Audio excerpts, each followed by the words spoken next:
आओ बहू, इस घर में तुम्हारा स्वागत है। ये कहकर अंजलि कलश गिराकर अंदर आती है, जहाँ उसकी सास उससे कुछ रस्में करवाती है।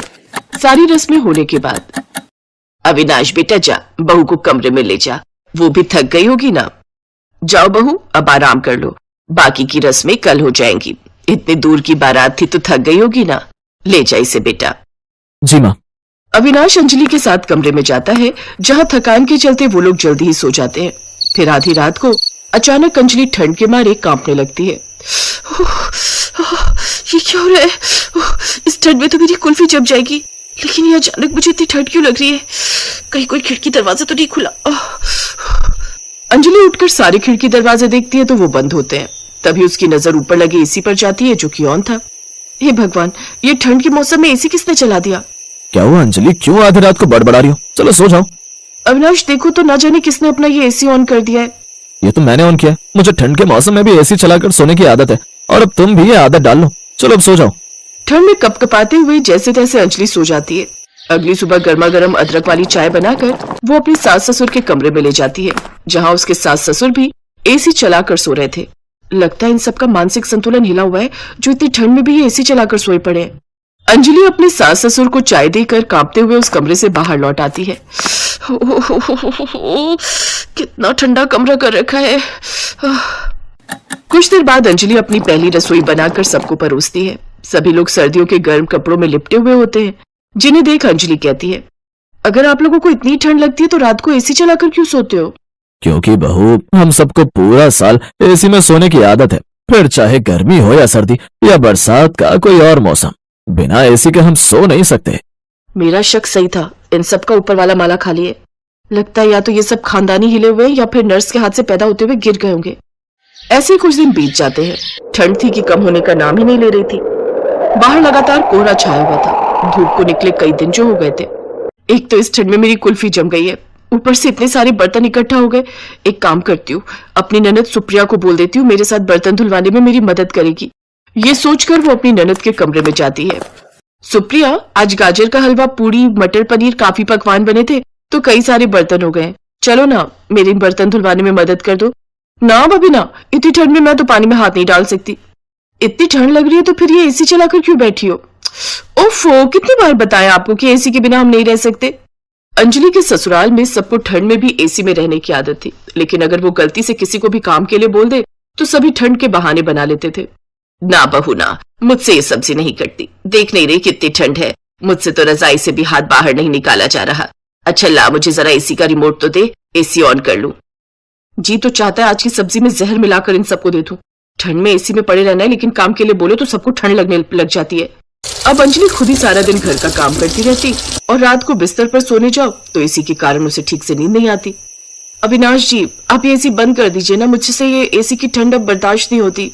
कहाँ ठंड है अंजलि, और तुमने ऑलरेडी 2 रजाई ले रखी है। मैं एक कंबल तुम्हें और दे देता हूँ, लेकिन एसी बंद करने के लिए मत बोलना।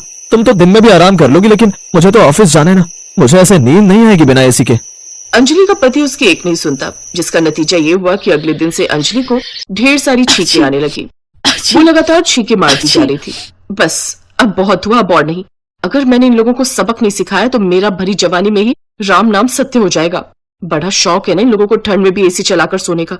अब इन्हें बताती हूँ कि ठंड होती क्या है, लेकिन पहले खुद के लिए गर्मा गर्म अदरक वाली चाय बना लूं। अंजलि अदरक वाली चाय बनाकर पीती है, जिसके बाद सबको नाश्ता परोसती है। लेकिन ये क्या, आज तो नाश्ते में गर्मियों वाला नाश्ता था। वो सबके लिए नाश्ते में ठंडा ठंडा बनाना शेक, उसमें आइसक्रीम, कस्टर्ड और ठंडी बर्फ डालकर डाइनिंग टेबल पर रख देती है। भाभी, ये जनवरी का ठंडा महीना चल रहा है, कोई गर्मियों का अप्रैल में ही नहीं जो आप ये गर्मियों वाला नाश्ता ले आई। आप लोग जब इतनी ठंड में भी एसी चलाकर सो सकते हैं तो फिर ये ठंडा नाश्ता क्या चीज है? करिए नाश्ता। ठंड में आइसक्रीम डला शेक पीने का भी एक अपना ही अलग मजा है। उफ, ये ठंडा नाश्ता करके तो मेरे दांत ही बजने लगे। अभी तो देखते जाइए आगे आगे होता है क्या। फिर अगले दिन अंजलि सभी के सारे गर्म कपड़े एक साथ धो देती है, जिसके बाद ससुराल वालों के पास एक भी गर्म कपड़ा पहनने के लिए नहीं होता, जिसके चलते सब ठंड से ठिठुरते हुए कहते हैं, बहू मेरी एक भी गर्म शॉल और स्वेटर नहीं मिल रहा, मेरे सभी गर्म कपड़े कहाँ हैं? हाँ भाभी, मेरी भी कोई सॉक्स, कैप या स्वेटर नहीं मिल रही है। मेरी अलमारी में भी मेरी लोई और गर्म टोपी नहीं है। अंजलि, मेरी भी जैकेट, जीन्स कुछ भी नहीं है। अरे आप लोगों को ठंड कहाँ लगती है? जब आप लोग 8-9 डिग्री में भी एसी में सो सकते हैं तो फिर आपको ठंड कहाँ लगती होगी? उसकी बात का कोई जवाब न देकर वो सभी रजाई में बैठ जाते हैं।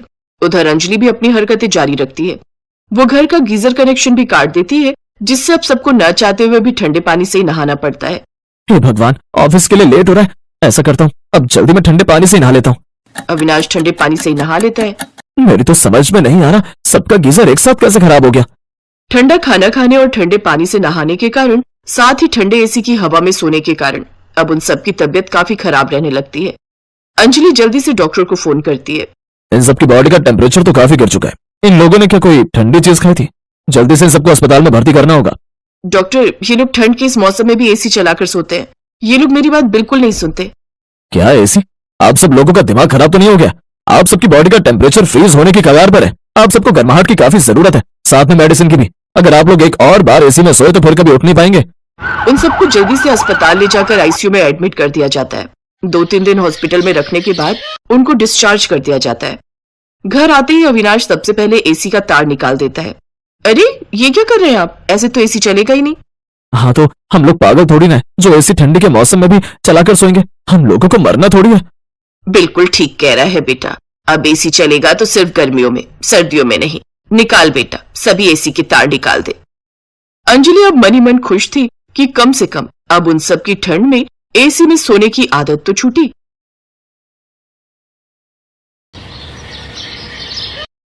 ओहो, हालत खराब हो रही है इस रसोई में। सारा दिन गर्मी में खड़े खड़े पकते रहो बस। और एक ये खुद तो सारा दिन ऑफिस में रहते हैं, लेकिन अपनी बीवी की तो इन्हें कोई चिंता ही नहीं है। आने दो आज इनको, इनकी तो आज खैर नहीं। शाम को जब अतुल घर आता है तो मधु उससे कहती है, आ गए सारा दिन एसी की हवा खाकर। खुद तो एसी में बैठे रहते हो इसलिए गर्मी का एहसास नहीं होता, लेकिन हमारे बारे में भी सोचो जरा। एक वो पड़ोस वाली रचना है, अब तो उसका पति भी एसी ले आया। किराए पर रहने के बावजूद उसे अपनी पत्नी की कितनी चिंता है। और एक तुम हो, कभी आकर पूछते भी हो कि 48 डिग्री के इस टेम्परेचर में किस तरह दिन काट रही हूं मैं। लेकिन नहीं, तुम्हें तो किसी चीज से कोई मतलब ही नहीं है। तुम्हें तो बस 2 वक्त का खाना मिल जाए और उसके बाद बीवी जाए भाड़ में। क्या हुआ मधु, क्यों आते ही राशन पानी को लेकर चढ़ रही हो? जो कहना है सीधा सीधा कहो। हर बात पर ताना मारना जरूरी है क्या? पति थका हारा ऑफिस से आया है? चाय पूछने के बजाय तुम तो मुंह से आग के गोले बरसा रही हो। जब इंसान पूरा दिन इस भट्टी जैसी गर्मी में उबलेगा तो मुंह से आग के गोले ही बरसेंगे, प्यार तो बरसेगा नहीं।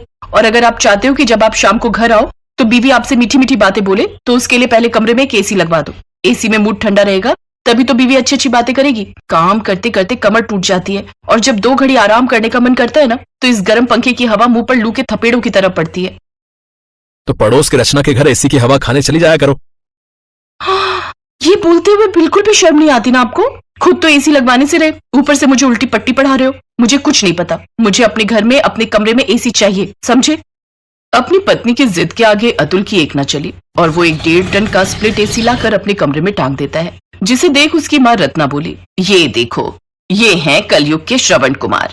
अपने कमरे में एसी लगाकर बैठ गए, लेकिन माँ बाप की चिंता किसी को नहीं। इतनी गर्मी में हम पंखे में सो रहे हैं, रात भर उस मुई छत पर टंगे पंखे को देखकर ही बीत जाती है। सीधे सीधे कहो ना माँ कि तुम्हें भी अपने कमरे में एसी चाहिए। अपने कमरे में एसी लगवाना याद रहा, लेकिन बगल के कमरे में सो रहे माँ बाप की तुम्हें कोई चिंता नहीं। अरे, अगर हम कुछ बोलते नहीं तो कम से कम अपना दिमाग तो इस्तेमाल कर सकते हो ना। अपनी माँ के इतने प्रवचन सुनकर आखिरकार अतुल को अपनी जेब एक बार और ढीली करनी पड़ती है, और वो अपने माँ बाप के कमरे के लिए भी एक एसी ले आता है। इस तरह अब घर में 2 एसी हो गए। एक रोज, अरे भाभी, जयपुर में गर्मी कैसी है? यहाँ दिल्ली में तो बड़ा ही बुरा हाल है। क्या बताऊं दीदी, पहले तो यहाँ बहुत गर्मी थी, लेकिन जब से अतुल ने एसी लगवाए है ना, बड़ा आराम है। अब तो बाहर 50 डिग्री हो, रेगिस्तान जैसा माहौल हो, तब भी कमरे में आकर तो ऐसा लगता है जैसे राजस्थान से शिमला पहुंच गए हो। क्या एसी? हाँ, एसी। एसी की बात सुनते ही बुआ जी के तो कान खड़े हो जाते हैं। अब जब से उसे ये खबर मिली थी, तब से बुआ जी का दिल जयपुर जाने के लिए तरस रहा था, और वो फोन करके अपनी भाभी यानी कि रत्ना से कहती है, अरे भाभी, सोच रही थी बड़े दिन हो गए जयपुर आए हुए, दिल्ली में गर्मी भी बहुत है, तो क्यों ना कुछ दिन वहीं आ जाओ। हाँ हाँ, क्यों नहीं दीदी, आखिर ये भी तो आपका ही घर है, जब मर्जी आइए। ये कहकर रत्ना ने फोन रख दिया। उसने बुआ जी को आने के लिए कह तो दिया, लेकिन अब फिर से वही समस्या थी कि बुआ जी को सुलाएंगे कहाँ। हम दोनों के कमरों में तो एसी है, लेकिन हाल में जहाँ गेस्ट का बेड लगा है वहाँ तो कोई एसी है ही नहीं। अब ऐसा अच्छा थोड़ी ना लगता है कि हम एसी वाले कमरे में सोएं और मेहमान सारी रात गर्मी में करवट बदलते बदलते ही रात काटते रहें। गर्मी का मौसम है बेटा, मैं तो कहती हूँ अब एक एसी हॉल के लिए भी ले ले। नहीं तो उम्र भर का उलाहना हो जाएगा तेरी बुआ का कि मैं तो भाभी के घर गई थी, सब लोग मजे से ठंडी ठंडी हवा में सोते थे और मैं वहां गर्मी से मर रही थी। अब तुम अपनी बुआ की आदत तो जानते ही हो ना बेटा। हाँ माँ, और वैसे भी ऐसे अच्छा थोड़ी ना लगता है कि हम सब आराम में एसी में सोएं और बुआ बेचारी गर्मी में। मैं देखता हूँ, मैं क्रेडिट कार्ड से एक एसी हॉल में भी लगवाई देता हूँ। 3 दिन बाद बुआ दिल्ली से जयपुर आ गई। एक रोज, ये क्या है मधु बहू, रोज रोज तुम ये भिंडी बैंगन कद्दू बस यही सब बनाकर खिलाती रहती हो। ये सब तो अपने सास ससुर को खिलाया करो, मेरे लिए तो कुछ अच्छा सा जैसे छोले भटूरे बनाकर खिलाया करो। बुआ जी वो क्या है ना, गर्मी इतनी ज्यादा है तो आजकल सादा खाना ही ठीक रहता है, खाने में भी आसानी और पचने में भी आसानी। क्योंकि मेरा क्या है, मैं तो गर्मी में खड़े होकर भटूरे बनाई दूंगी, लेकिन आप सोच लीजिए कहीं ये सब तला भुना खाकर ये सब आपके पेट में तहलका ना मचा दे। अरे चुप कर, इतनी भी कच्ची खिलाड़ी नहीं हूँ मैं, दिल्ली वाली हूँ और दिल्ली वाले तो मशहूर हैं खाने के लिए। भरी गर्मियों में भी जिसने चांदनी चौक के छोले भटूरे पराठे वाली गली के लच्छे पराठे ना खाए हो तो वो दिल्ली वाला नहीं। ओए होए, मेरे मुंह में तो अभी से पानी आ रहा है। तू जा और जल्दी से वही बना, और सुन साथ में पुदीने की चटनी और रायता भी बना लेना। एसी की ठंडी हवा में बैठकर आराम से खाऊंगी। जी बुआ जी। मधु मुंह लटकाकर रसोई में चली जाती है। बुआ नहीं हो गई आफत हो गई, जब से आई है बस ऑर्डर पर ऑर्डर किए जा रही है। इतनी गर्मी में शाही खाना बनवाना इनको, सुबह से शाम तो मेरी इस किचन में ही हो जाती है। आखिर क्या फायदा हुआ रूम में एसी लगवाने का जब सारा दिन मैंने रसोई में रहना है। तो उस हिसाब से तो एक एसी रसोई में भी होना चाहिए। आने दो उनको, आज ही बात करती हूँ उनसे। शाम को सारा काम निपटा कर मधु अपने कमरे में जाती है और अतुल से बात करती है। देखो जी, आपकी इन बुआ के लिए तरह तरह के भोग इतनी गर्मी में रहकर बनाने की मेरे बस की तो नहीं है। तुम कहना क्या चाहती हो? यही कि कमरे और हॉल से ज्यादा तो मैं रसोई में रहती हूँ, तो मेरे लिए एक एसी रसोई में भी लगवा दो। क्या तुम्हारा दिमाग खराब हो गया क्या? अगर तुमने मेरी ये बात नहीं मानी ना तो मैं ये घर छोड़कर अपने मायके चली जाऊंगी, फिर संभालते रहना अपने मेहमान को।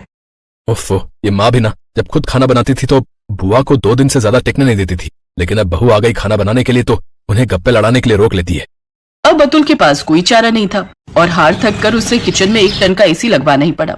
अब घर में 4 एसी हो गए, जिसे देख बुआ ने कहा, ये आजकल की बहुओं से ना घर में रहकर रसोई में खड़े होकर खाना भी नहीं बनता, इनकी रसोई में भी एसी चाहिए। एक हम थे जो गांव में रहते थे तो कड़ी धूप में भी सारा दिन खेतों में काम करते थे। बुआ की बात सुनकर मधु मुंह बनाकर चली जाती है। ऐसे कुछ दिन बीत जाते हैं, लेकिन बुआ थी कि जाने का नाम ही नहीं ले रही थी। वो सारा दिन हॉल में रहकर एसी की हवा खाती, तो वही मधु भी अपने कमरे का एसी बंद करके रसोई में काम के लिए जाती तो वहां का एसी ऑन कर देती। सास ससुर अपने कमरे के एसी में आराम से बैठते। अब तो मधु की सहेली रचना भी उसके घर आती तो 2-2 घंटे उसके कमरे में बैठकर एसी की हवा खाते हुए यहाँ वहां की चुगली करती रहती। बुआ के वहां रहने से सुबह से शाम तक काम कर कर के अब मधु थक गई थी। अब उसने अपने पति से कहा, देखो जी, जब तक बुआ जी है मेरी हेल्प के लिए एक नौकरानी लगवा दो ना। अब माँ जी और बुआ जी तो मेरी कोई हेल्प करती नहीं, सारा काम मुझे अकेली को ही करना पड़ता है। अच्छा ठीक है, मैं 1 महीने के लिए किसी काम वाली को लगवा लेता हूँ। लेकिन ये क्या, जो नौकरानी औरों के घर 2 घंटे में काम निपटा कर चली जाती, वो मधु के घर 5-5 घंटे तक काम करती। वो एसी की हवा खाने के बहाने काम पर लगी रहती। अब बस भी कर शीला, अब क्या इस फर्श को रगड़ रगड़ कर जान निकालेगी क्या? कुछ दिन बाद बुआ को कुछ काम होता है और वो वापस दिल्ली चली जाती है। फिर एक रोज 60,000 का बिजली का बिल, अगर सारी तनख्वाह मैं एसी में भर दूंगा तो और खर्चे कैसे निकलेंगे? वैसे भी एसी की EMI भरना अभी बाकी है। अरे कोई अमीर आदमी भी बिजली की इतनी खपत नहीं करता है। जब तुम एक घर में रहती हो तो सारा दिन इस हॉल में एक जगह एसी में बैठ गई है, वहां रहकर सब्जी काट ली, आटा लगा लिया, फिर रसोई में जाकर चौका मार लिया। अगर तुम लोगों का यही हाल रहा ना तो मेरा अतुल बर्बाद हो जाएगा। मधु और रत्ना को अपनी गलती का एहसास होता है और अब वो बड़ी सोच समझकर एसी चलाती हैं और बिजली की बचत करती है। हेलो दोस्तों, कैसे हैं आप सब? हमारी कहानियां देखने के लिए हमारे चैनल को सब्सक्राइब कीजिए और हाँ, बेल आइकॉन पर क्लिक करना मत भूलिएगा।